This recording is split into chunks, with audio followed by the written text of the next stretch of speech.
Kabanata 961. Pagkatapos noon ay nakiusap siya kay Jonah at pumayag siyang tulungan siyang mailabas si Elder Young upang muling magsama ang pamilya. Gayunpaman ay kontrolado ni Daisy ang malaking bahagi ng pamilya sa panahong iyon. Dahil direktang inapo si Jonah ay hindi niya matulungan ng direkta si Gilbert upang hindi siya mapag-alitan din. Pagkatapos noon ay nag-usap sina Jonah at Gilbert. Nagkasundo ang dalawa. Sa gabi ay gagawa ni Jonah ng paraan upang mapalayo ang mga bantay kay Elder Young. Pagkatapos ay makakapasok ng palihim si Gilbert upang ilabas ito. Mabuti at napakaganda nito. Labis na natuwa si Iris. Mula pa noong bata pa siya ay ang kanyang lolo at tiyahin ang pinakamalapit niyang pamilya. Mula noong pinalayas sila sa pamilya ay tinalikuran na ni Iris ang mga Young. Ang tanging hindi niya makalimutan ay si Elder Young. Kaya naman napakaligaya niya nang makahanap ng paraan si Gilbert upang mailabas ito. Dad, bakit hindi na lang ako sumama sa iyo ngayong gabi? Gusto ko agad makita ang aking lolo.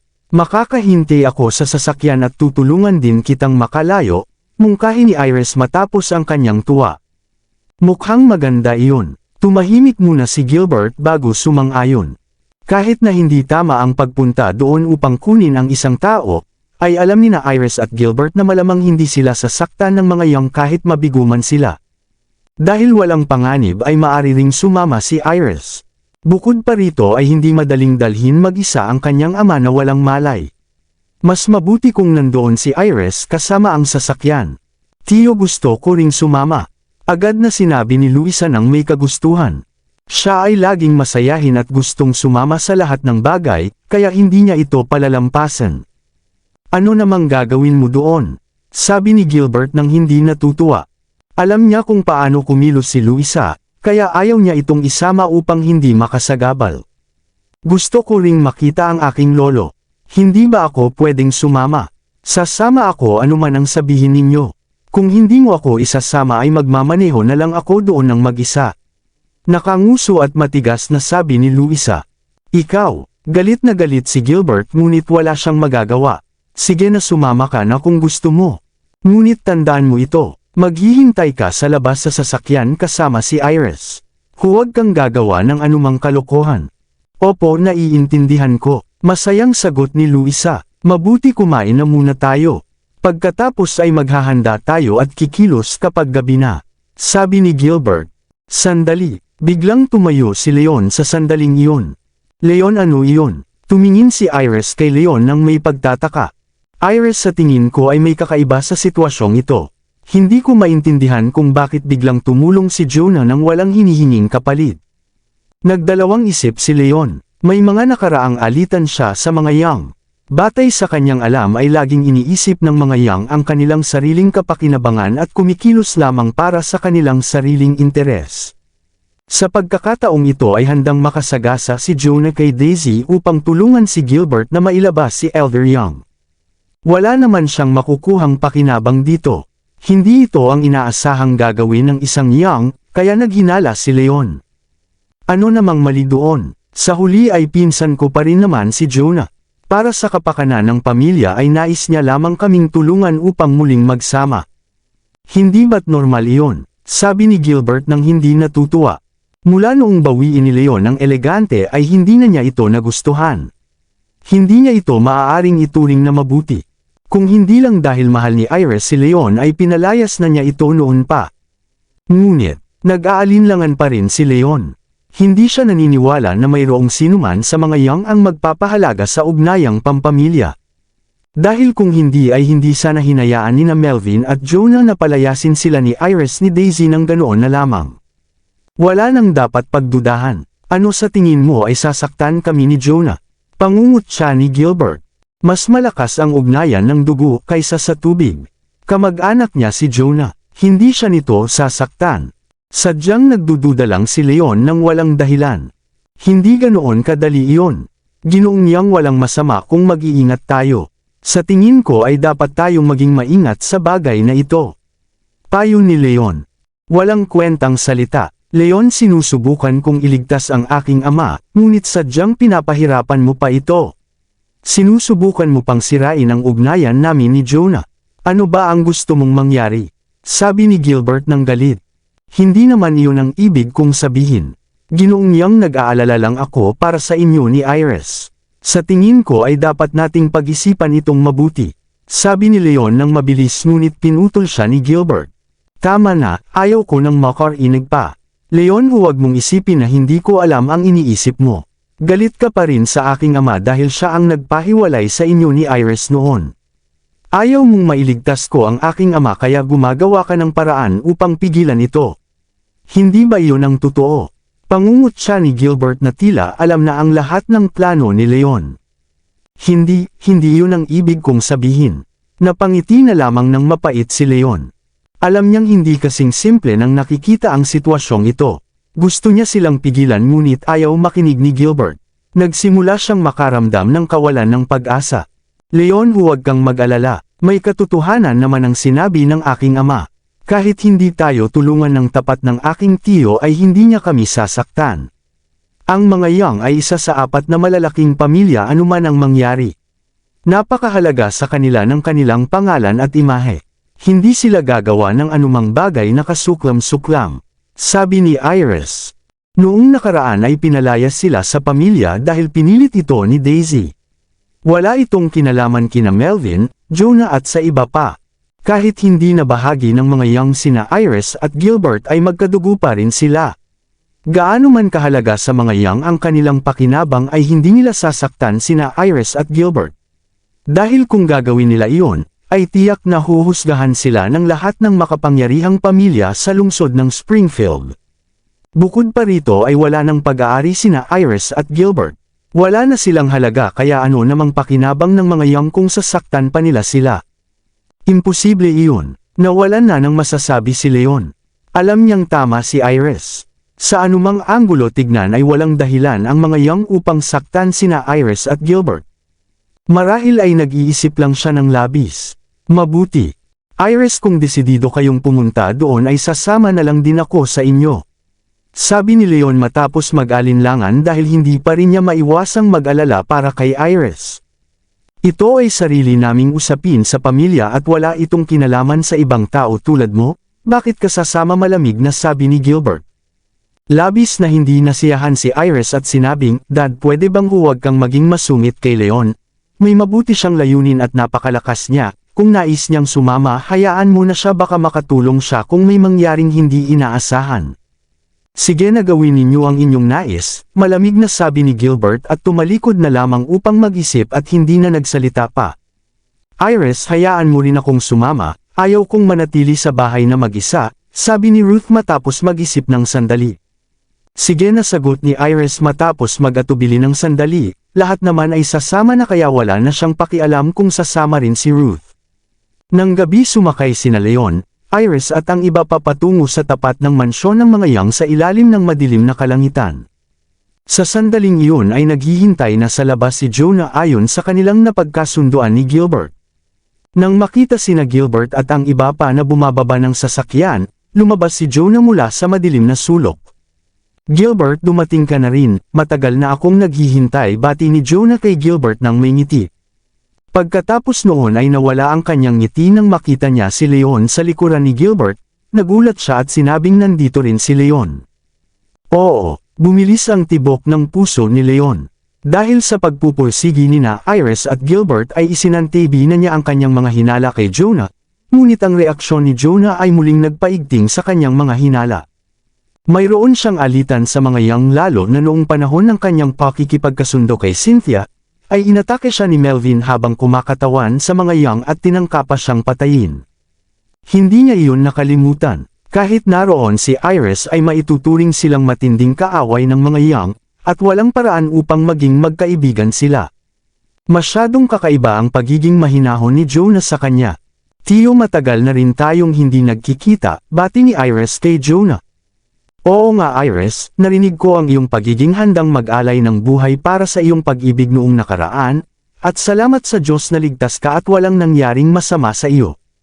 Pagkatapos noon ay nagpalitan pa ng ilang magagandang pagbati ang magkabilang panig. Jonah, wala na tayong oras na sayangin, simulan na natin, ipakita mo sa akin kung nasaan ang aking ama, kailangan natin siyang iligtas, sabi ni Gilbert. Kahit marami siyang alam tungkol sa mga Yang, inilipat na ni Daisy ang silid ni matandang Yang sa ibang lugar, at hindi niya alam kung saan ito itinatago sa kasalukuyan, kaya kailangan niya ng tulong ni Jonah upang matagpuan ito. Oo, dadalhin ko kayo doon agad, sabay tango ni Jonah. Sandali lang, bigla silang pinigilan ni Leon. Ano na naman ba ito? Ano na naman ang gusto mo? Hindi nasisiyahang tanong ni Gilbert kay Leon at hindi alam kung ano na naman ang nais nitong gawin. Ginoong Yang, hayaan ninyo akong sumama sa inyo doon, kung may mangyari man ay maaari akong makatulong, sabi ni Leon.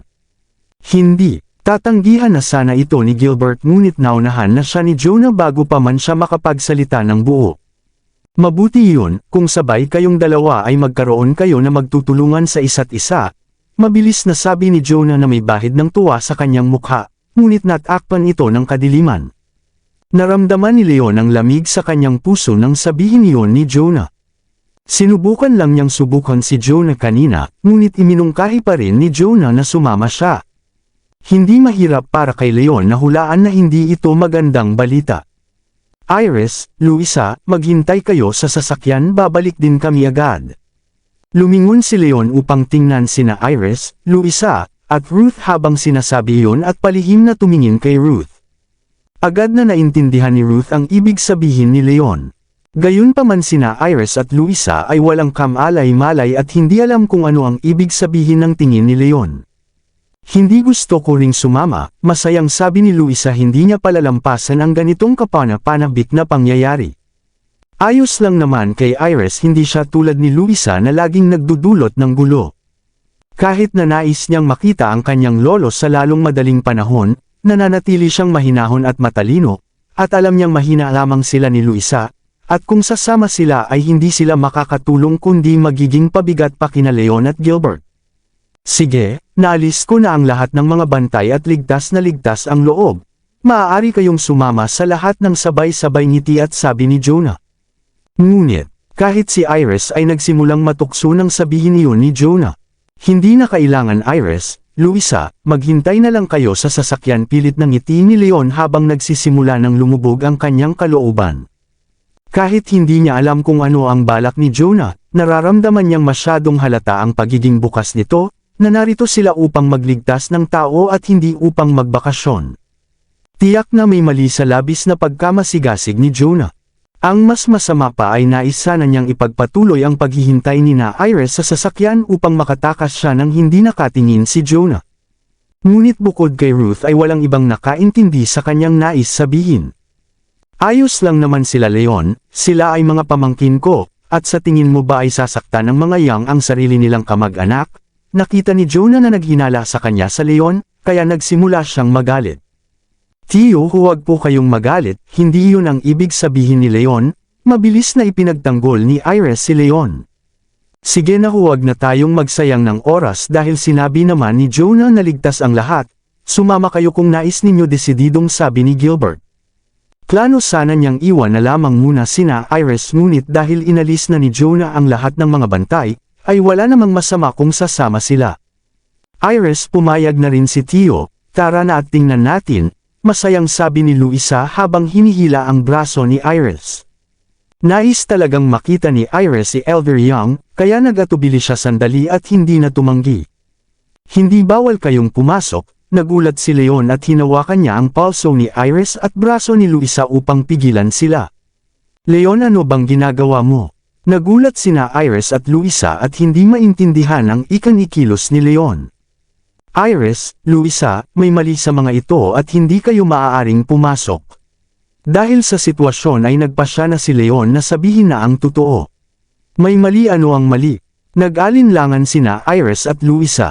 Ngunit, natigilan si Leon. Kahit nakikita niyang kakaiba ang ikinikilos ni Jonah, hula pa lamang iyon at wala pa siyang tiyak na ebidensya, at hindi pa niya alam ang tunay na layunin ni Jonah kaya wala siyang maipaliwanag. Maraming salamat sa lahat ng sumusubaybay. Please subscribe and follow my YouTube and Facebook channel, Filipino Novel. Maraming salamat po. Kabanata 965. Leon, ano ang ibig sabihin nito? Hinihinalaan mo ba akong nais kayong saktan sila? Lumubog ang mukha ni Jonah at nagsimula siyang magalit. Alam mo sa iyong sarili kung totoo iyon o hindi, malamig na sabi ni Leon dahil naipahayag na niya ang kanyang iniisip ay wala na siyang dahilan upang magtago pa. Mabuti, napakabuti. Galit na galit si Jonah sa hinala ni Leon at tumingin siya ng masama kay Gilbert at sinabing, Gilbert, tapat akong tumutulong sa inyo para sa matanda, ngunit tila hindi nyo ito pinahahalagahan, dahil ganito kayo maghinala sa akin, umuwi na kayo at hindi na ako tutulong pa. Pagkatapos sabihin niyon ay tumalikod na si Jonah upang umalis. Jonah, huwag kang umalis, nagulat si Gilbert at mabilis na hinawakan ang braso ni Jonah. Ginoong niyang hayaan niyo na lang siyang umalis, pag-usapan na lang natin ito ng maayos pagbalik natin, mabilis na sabi ni Leon. Tumahimik ka Leon, ikaw ang dahilan ng lahat ng ito, kung gagawan mo pa ito ng masama ay hindi na ako magpipigil pa, galit na sabi ni Gilbert at tinitigan si Leon ng masama. Napakahirap para sa kanya na makuha ang tulong ni Jonah, at inalis pa nito ang mga bantay, at ang natitira na lamang ay ang pagliligtas kay Elder Young. Ngunit patuloy na nakikialam si Leon at halos sirain na ang lahat ng kanyang pinaghirapan. Hindi may kakaila ang tindi ng kanyang galit. Ginoong niyang seryoso ako, walang mabuting layunin si Jonah, sabi pa rin ni Leon, ngunit pinutol siya ni Gilbert bago pa siya makapagsalita ng buo. Leon, gusto mo bang mamatay? Hindi na makapagpigil si Gilbert at ibinuhos niya ang kanyang lakas at nais na sana siyang sampalan. Dad, huwag po. Nagulat si Iris at mabilis na tumayo sa harap ni Leon dahil natatakot siyang saktan ni Gilbert si Leon. Ayaw niyang makita na nag-aaway ang kanyang ama at ang kanyang kasintahan. Iris, umalis ka dyan, ayaw ko na nga ba siyang isama pa mula sa bahay, at ikaw pa ang pumayag sa kanya. Ngayon ay ipinagtatanggol mo pa siya, gusto mo ba akong patayin sa galit? Sigaw ni Gilbert. Dad, kumalma ka, hindi naman sinasadya ni Leon. Hinawakan ni Iris ang braso ni Gilbert at sinubukang pakalmihin ang sitwasyon. Leon, humingi ka na lang ng tawad sa aking ama, sumunod ka na lang at huwag mo na siyang palalain pa. Wala akong ginagawang mali, kaya bakit ako hihingi ng tawad kay Jonah? Matatag na sabi ni Leon. Ikaw. Halos mawala na sa sarili si Gilbert sa galit at sinabing, Iris, tingnan mo nga siya at sadyang gumagawa siya ng gulo, at ayaw niyang mailigtas natin ang iyong lolo. Leon, ano bang nangyayari sa iyo? Tiningnan ni Iris si Leon nang may pagkadismaya at nagsimula na rin siyang magalit. Iris, maniwala ka sa akin, tiyak na may mali kay Jonah, ikaw ang aking kasintahan, kung hindi man naniniwala ang iyong ama sa akin, ikaw ba ay hindi rin maniniwala sa akin? Nagsimulang mag-alala si Leon at hindi na maitago ang pagkadismaya sa kanyang mga mata. Ngunit, nagulat si Iris at nakita agad ang damdamin sa mga mata ni Leon. Noong una silang naghiwalay ay dahil hindi siya nagtiwala kay Leon, at iyon ang naging sanhi ng maraming gulo sa kanilang relasyon. Napakahirap para sa kanya na makipagbalikan kay Leon, kaya kung magdududa pa siya ay masasaktan lamang niya ito ng labis. Sige, naniniwala ako sa iyo. Huminga ng malalim si Iris at agad na kumalma. Kahit hindi pa rin siya naniniwala na saktan sila ni Jonah, ang kanyang pagmamahal kay Leon ay nagtutulak sa kanya na pakinggan ito at mas mabuti na ring maging maingat. Talaga ba? Napakabuti noon. Labis na natuwa si Leon at nawala agad ang pag-aalala sa kanyang mga mata. Iris, maiintindihan ko kung magwawala ang batang ito, ngunit bakit pati ikaw ay sama-sama ka rin sa kanya? Malakas na sigaw ni Gilbert. Dad, sa tingin ko ay tama si Leon, kailangan nating maging maingat, at sa tingin ko ay mas mabuti pang umuwi muna tayo at gumawa ng ibang plano, payo ni Iris.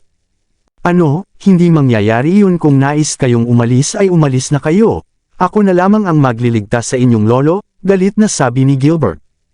Ngunit, hindi pa rin sumuko si Iris. Iris, ayos lang iyon, umalis na muna tayo, dahil kung ayaw umalis ni Ginoong Young ay sigurado naman siyang ligtas dito mag-isa. Lalong bamigat ang pakiramdam ni Leon kaya hindi na siya nag-atubili pa, hinawakan niya sina Iris at Luisa at mabilis na bumalik sa sasakyan. Sigurado naman siyang ligtas si Gilbert kung iiwan ito doon. Pagkatapos ng lahat ay hula lamang niya na may masamang balak si Jonah, at hindi niya tiyak kung totoo ito. Kung mali siya at mabuti nga ang layunin ni Jonah ay kayang iligtas ni Gilbert ang matandang Young ng mag-isa. Ngunit kung mayroon man talagang masamang plano ay dahil sa pagiging kamag-anak ni Gilbert sa mga Young ay malamang na hindi naman siya saktan ng labis, at gagawa na lamang niya ng paraan upang iligtas ito sa susunod. Nais niyo bang umalis? Huli na ang lahat. Sa sandaling iyon ay narinig ang malamig na tawa at lumabas ang maraming tao mula sa mansyon at hinarang sila upang hindi makatakas. Sa ilalim ng liwanag ng buwan ay nakita nina Leon at Gilbert na ang namumuno ay si Harold ang hari ng Hilaga. Harold, ikaw pala iyon, nagulat si Leon. Kahit na alam niyang may mali ay hindi niya inaasahan na narito si Harold at lumampas ito sa kanyang inaasahan. Harold, bakit ka naririto? Nagulat din sina Gilbert at Iris. Alam nila ang alitan ni Leon sa mga Low, at dahil naroon ang mga Low ay alam nilang hindi ito magandang senyales. Sa wakas ay natauhan na rin si Gilbert at napagtantong biktima siya ng plano ni Jonah. Jonah, niloko mo ako, tiningnan ni Gilbert si Jonah nang hindi makapaniwala. Palagi niyang pinagkakatiwalaan si Jonah, ngunit hindi niya inaasahan na gagawa ito ng masama sa kanilang sariling kamag-anak. Naintindihan na rin niya na hindi naman talaga gumagawa ng gulo si Leon noong binalaan siya nito ng paulit-ulit, ngunit siya ay naging manhid at sinisipa si Leon. Gilbert, patawad, hindi ko naman ito nais, huwag mo akong sisihin. Ngumiti ng bahagya si Jonah at umatras patungo sa likuran ni Harold. Jonah, napakababa ng iyong pagkatao, talagang nagkamali ako ng tiwala sa iyo. Galit na sabi ni Gilbert at lumubog ang kanyang mukha. Ilang beses na siyang binalaan ni Leon na mag-ingat kay Jonah, ngunit ayaw niyang makinig. Ngayong nakita na rin ni Gilbert ang tunay na layunin ni Jonah ay napuno siya ng pagsisisi, na sana ay nakinig na lang siya kay Leon noon at hindi na siya nalinlang pa ni Jonah. Paano ito nangyari? Namutla si Iris at bumigat ang kanyang puso. Tulad ni Gilbert ay nagtiwala rin siya kay Jonah, at hindi pinakinggan ng mabuti ang mga babala ni Leon. Ngunit pinatunayan ang katotohanan ng lahat. Sa sandaling iyon ay labis niyang pinagsisisihan na hindi siya naniwala kay Leon noon, ngunit huli na ang lahat. Gilbert, kumalma ka muna, magpinsan pa rin naman tayo sa huli, at mas matimbang ang dugo kaysa sa tubig. Paano ko kayo sasaktan ni Iris? Huwag kayong mag-alala, ang tinitingnan lamang ng mga yang at ng hari ng Hilaga ay si Leon, at hanggat hindi kayo nakikialam ay hindi namin kayo sasaktan ni Iris, mahinahong sabi ni Jonah. Kaya pala ako ang inyong target, lumubog ang mukha ni Leon. Nagtaka siya kung bakit naging masama ang mga yang kina Gilbert at Iris kahit magkamag-anak pa sila. Sa wakas ay naintindihan na rin niya na hindi sila ang target, kundi siya mismo ang tunay na layunin. Tama iyan, Leon, ikaw mismo ang dumating sa aming harapan ngayon, tingnan natin kung saan ka pa makakatakas, malamig na tawa ni Harold. Dahil pinuprotektahan ng mga Collins si Leon ay hindi niya ito magawang lapitan ng direkta dahil sa takot sa mga ito. Kaya naman ay nakipagtulungan siya kay Jonah upang gumawa ng plano at gamitin si Gilbert upang akitin si Leon. Ngunit pareho na ngayong naririto sina Leon at Gilbert, at dahil may masamang hangarin sila sa mga yang, ay sapat na dahilan iyon upang atakihin siya ng mga yang at ni Harold. Sa huli ay mayroon na siyang sapat na dahilan upang alisin si Leon ng walang takot, at wala nang magagawa pa ang mga Collins. Dad, napakahusay ng iyong plano sa pagkakataong ito, at nalinlang mo talaga si Leon. Itinaas ni Jacob ang kanyang hinlalaki sa tabi ni Harold habang pinupuri ito. Siyempre naman, masyado pang bata ang batang iyan upang labanan ako, tawa at sabi ni Harold. Harold, ano ang gusto ninyo? Binabalaan ko kayo. Si Leon ay kaibigan ng mga Collins at kung may masamang mangyari sa kanya ay hindi mananatiling tahimik ang mga Collins. Sa sandaling iyon ay seryosong humakbang si Ruth pasulong. Ruth, huwag mo akong takutin sa iyong pamilya, at sabihin ko na rin sa iyo ito, maaaring matakot ang iba sa mga Collins, ngunit hindi ako dyan. Pumasok si Leon sa sariling tahanan ng mga yang at nasa karapatan ng mga yang ang gawin sa kanya ang kanilang nais. At kung pipilitin ng mga Collins na makialam ay huwag na kayong magtaka kung bakit tayo magkaroon ng alitan, mapanghamon na sabi ni Harold. Ngunit, natigilan si Ruth. Ayon sa kaugalian ng mga mandirigma, ang pagpasok ng walang palm sa tahanan ng iba ay malaking kasalanan, at maaaring protektahan ng mga Collins si Leon, ngunit hindi nila ito pwedeng gawing takbuhan. Nagkasala si Leon sa mga yang at anuman ang mangyari ay hindi maaaring makialam ang mga Collins. Dahil kung hindi ay makakasama ito sa kanila kung lumala pa ang sitwasyon. Gayunpaman ay naisip ni Ruth ang mali sa sinabi ni Harold. Harold, huwag mo kaming pasinungalingan, naglalakad lamang kami sa labas kasama si Iris at pinagmamasdan ng kalangitan, at hindi naman kami pumasok sa tahanan ng mga Young, kailan pa nagkasala si Leon sa inyo? Puno ng galit at pagtutol si Ruth habang nagsasalita. Alam niyang mas malakas ang panig ni Harold, at tiyak na hindi kakayanin ni Leon ang mga ito kung hindi makikialam ang mga Collins, ay tiyak na mamamatay si Leon dito. Kaya nakahanap siya ng dahilan upang matulungan si Leon at hanggat may paraan ng mga Collins na makialam ay may pag-asa pa si Leon. Ikaw, natigilan si Harold at wala nang masabi. Hindi siya agad lumabas kanina dahil umaasa siyang dadalhin muna ni Jonah si Leon sa loob upang magkaroon sila ng sapat na dahilan, at hindi na makialam ang mga Collins. Ngunit hindi niya inaasahan na napaka mapagmatsyag ni Leon at nakita na agad ang masamang balak, kaya nais na nitong ilayo si Iris. Napilitan siyang lumabas upang pigilan sila, at sa huli ay tama si Ruth, hindi naman talaga pumasok si Leon sa tahanan ng mga Young. Gayunpaman ay malapit na niyang mapaksa si Leon, kaya paano siya papayag na sumuko na lamang. Ruth, huwag mo na akong paikutan, bibigyan kita ng huling pagkakataon, at kung alam mo kung saan ka lulugar ay umalis ka na at hindi kita sasaktan, dahil sa mga Collins. Ngunit kung pipilitin mo pang makialam, huwag mo na akong sisihin kung ano ang gagawin ko, malamig na sabi ni Harold. Nagsumikap siyang akitin si Leon upang magkaroon ng katanggap-tanggap na dahilan upang ito ay mapaksa. Mayroon na silang dahilan at hindi mahalaga kung pumasok man talaga si Leon o hindi.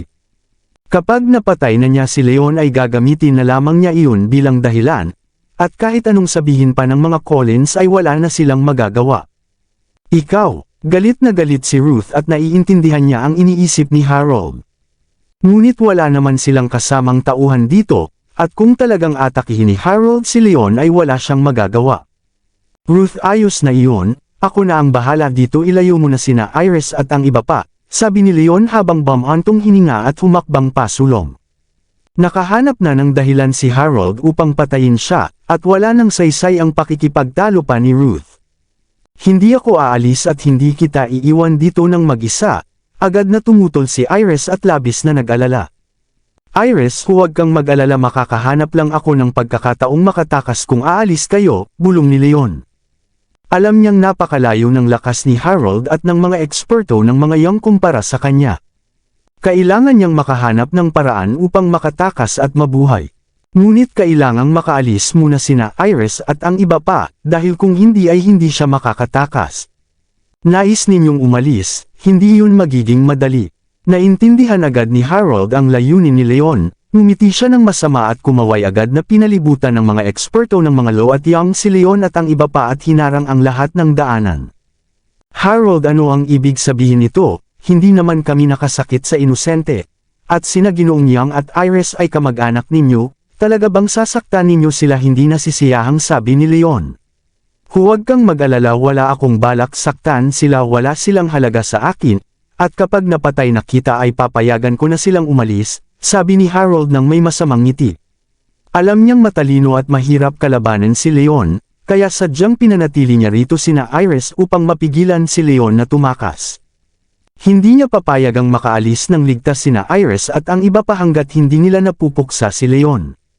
Napakababa ninyo ng pagkatao. Galit na galit si Leon ngunit bumigat ang kanyang puso. Maaaring malapit na siya sa antas ng pinakamataas na mandirigma at kung wala lang sana sina Iris na nagpapabigat sa kanya ay maaaring nakahanap pa siya ng pagkakataong makatakas.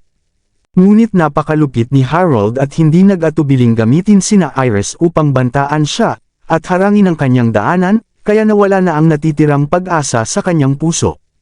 Gayunpaman ay hindi siya susuko ng madali, tiningnan niya sina Daisy, Melvin at ang iba pa at sinabing, Ginoong Young, ito ba talaga ang nais ng mga Young? Magkamag-anak pa rin kayo ni na Iris at ang kanyang ama, at maaari na ang makipagsabuatan kay Harold laban sa akin, ngunit gamitin ninyo pa sila upang bantaan ako, hindi ba't lumalagpas na kayo sa hangganan?